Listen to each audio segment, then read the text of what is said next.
Usually, I tend to think about my videos as these sort of objects of contemplation, something that also takes some time to kind of delve into, and usually are exhibited in spaces where you have that sort of intimacy to be able to connect to the work, to contemplate the work in a certain way. And projection mapping, in this specific case, of course, it's a radically different context where you have an incredibly large audience that is there, that needs to be captured for a short amount of time.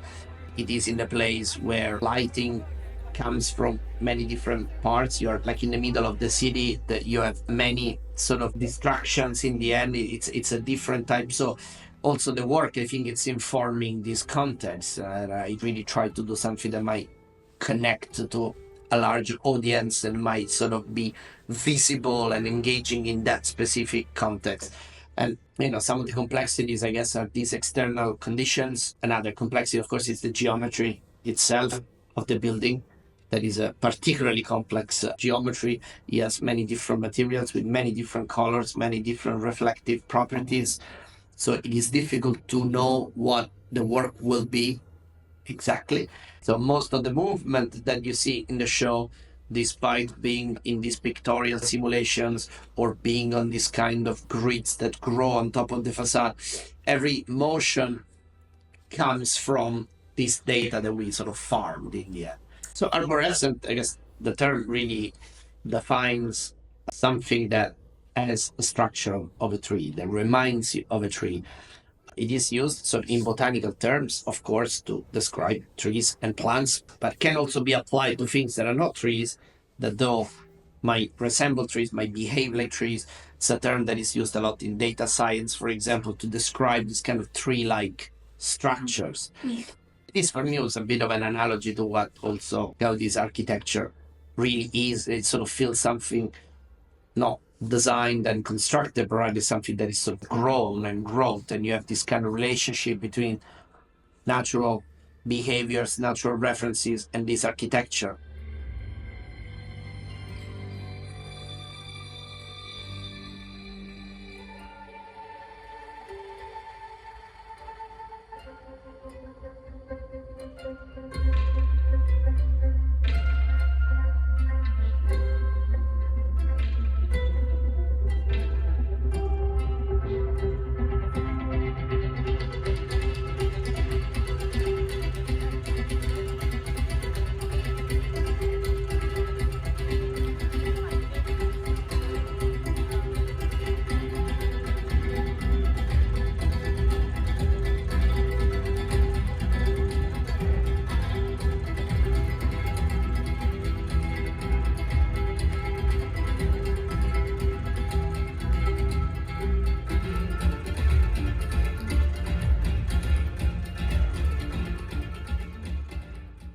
Beside my sort of interest and fascination by nature, I also have this fascination about the tradition of observing nature for kind of artistic purposes, for that kind of exploration. Like the tradition of landscape painting, somehow it's always been another topic of my work. Like I love how nature can become a vehicle to discover something else, almost like a pretext to discover new aesthetics. And I always love to kind of reference also specific moments in time, and my series Storms, for example, it's really like a homage to the work of Turner and his kind of meteorological studies of the sea, that also slowly led him more and more towards abstraction.